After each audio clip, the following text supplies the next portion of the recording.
감기란 무엇일까요? 사실 사람에서 감기란 질병의 이름이라기보다는요, 증상들의 이름입니다. 우리에게 감기란요, 여러 바이러스에 의해 코와 목 부분을 포함한 상부 호흡기의 감염 증상으로요, 가장 흔한 급성 호흡기 질환 중 하나입니다. 재채기, 코막힘, 콧물, 인후통, 기침, 미열, 두통 및 근육통과 같은 증상이 나타나지만 대개는 특별한 치료 없이도 저절로 치유가 되는 그러한 질환입니다. 자, 그러면은요, 감기란 질병의 이름이 아니고 증상들의 이름이라면은요, 감기에 걸리는 원인은 무엇일까요? 사람도 또 우리 고양이들도요, 겨울철에는 감기에 걸리는데요, 내가 걸린 감기가 고양이에게 옮길 수 있을까요? 아니면 반대로요, 고양이의 감기가 내게 옮길 수도 있을까요? 고양이의 감기를 예방하려면 어떤 것을 조심해야 할까요? 고양이가 감기에 걸렸다면은요, 어떻게 해줘야 할까요? 자, 저는 수의사 윤쌤이고요. 오늘은요, 겨울철 고양이 감기에 대해서 모든 것을 한번 알아보도록 하겠습니다.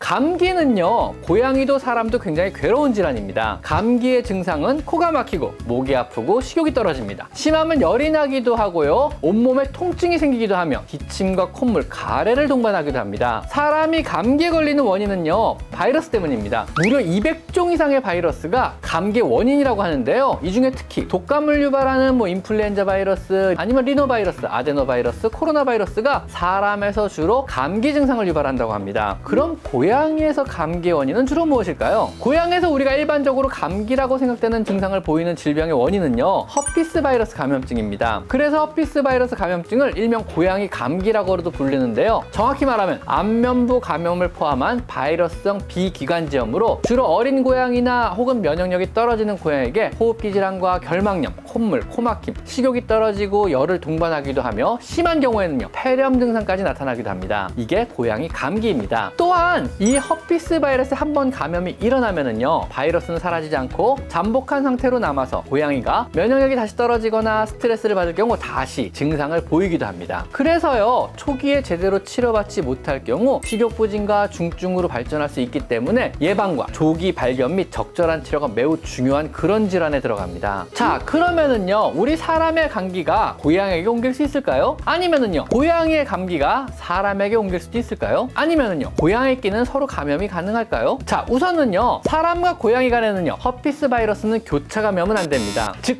종이 다르면은요, 감염을 유발하는 바이러스 자체도 달라지게 됩니다. 즉, 같은 이름의 허피스 바이러스라도요, 우리가 구분하기에는요, 그 모양이 비슷해 보여도요, 사실은 다른 타입의 바이러스인 것입니다. 고양이 허피스 바이러스는요, 사람에게 아무런 영향을 미치지 않고요, 사람의 허피스 바이러스 역시 고양이에게는요, 아무런 영향을 안 미치는 것입니다. 이름만 비슷합니다. 대부분의 바이러스는요, 종을 뛰어넘어 종 간에는 서로 감염을 안 일으키게 되는 것입니다. 그러나요, 아주 간혹 변이 바이러스가 출몰하여 인수공통 감염병을 유발하는 경우가 있는데요, 그것이 대표적으로 한때 유행했던 사스나 메르스 혹은 조류 인플루엔자 이런 것입니다. 하지만 아직까지요, 사람과 고양이는 서로가 서로에게 옮길 수 있는 감기 바이러스는요, 발견된 적이 없으니 이것은 안심하셔도 됩니다. 그럼 고양이와 고양이 간에는 전파가 가능할까요? 네, 이것은 당연히 됩니다. 그것도 아주 쉽게 빠르게 됩니다. 고양이 간에는요, 전염성이 비교적 강하기 때문에 고양이를 여러 마리 키우시는 다묘 사육 가정에서는요, 굉장히 주의를 해야 하며, 특히 아기 고양이에게는요, 제법 위험할 수도 있는 질병이기 때문에 사람의 감기와 비슷하게 생각하시고 가볍게 생각하셔서는 절대로 안 됩니다. 자, 그러면은요, 겨울철 내 고양이의 감기를 예방하려면은요, 어떤 것을 해줘야 하고 또 어떤 것을 조심해야 할까요? 우선 첫째로요, 예방접종을 해마다 해주시는 것이 좋습니다. 특히 고양이 종합 백신이라고 불리는 4종 백신은 해마다 꼭 해주시는 것을 추천드립니다. 그리고 겨울철에는요, 실내 습도를 50% 이상으로 올려주시는 것이 좋습니다. 겨울철 건조한 실내 공기는요, 상대적으로 사람보다 약한 고양이 기관지에 자극을 주어 더욱더 쉽게 바이러스의 침입을 용이하게 해줍니다. 자, 당연히 실내에서는요, 여러분은 절대로 담배는 물론이고 전자담배 역시 피워서는 안 됩니다. 고양이의 기관지에 정말 심각한 타격을 줄 수 있습니다. 실내에서도 담배를 피운 후에는요, 옷에 묻은 담배의 분진을 충분히 털고 난 후에 집에 들어오시는 것이 좋습니다. 물론 끊으시면 더욱더 좋습니다. 겨울철 실내 환기가 안 되는 환경에서는요, 작은 미세먼지들이나 주방에서 여러분이 요리를 할 때 나오는 각종 유증기, 유해가스, 타르 등이 고양이 기관지 점막을 자극할 수 있기 때문에 항시 공기청정기를 잘 가동시켜주는 것이 좋습니다. 또한 길냥이들의 허피스 바이러스가 내 손을 통해서 실내 고양이에게 옮길 수도 있기 때문에 실외에서 길냥이들을 만졌다면은요, 반드시 손을 깨끗하게 씻어야만 합니다. 실내 온도는요, 겨울철이라고 특별히 따뜻하게 해줄 필요는 없습니다.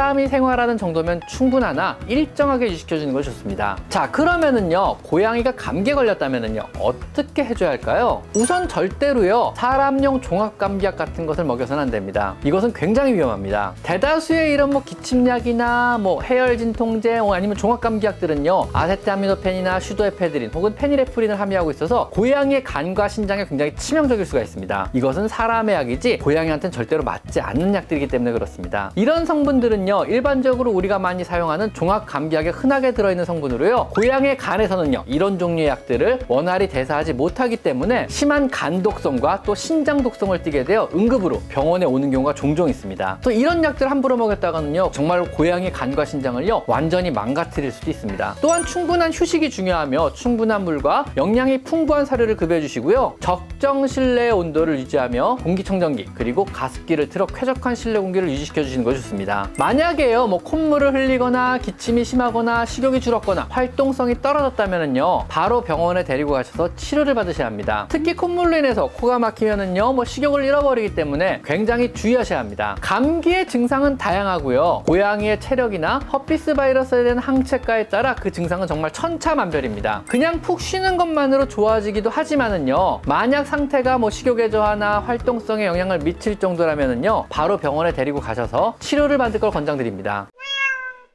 자, 지금까지 저는 수의사 윤쌤이었고요. 오늘은요, 겨울철 고양이의 감기인 허피스 바이러스 감염증에 대한 모든 것을 한번 알아봤습니다. 자, 오늘은 여기까지 마이펫 상담소였습니다.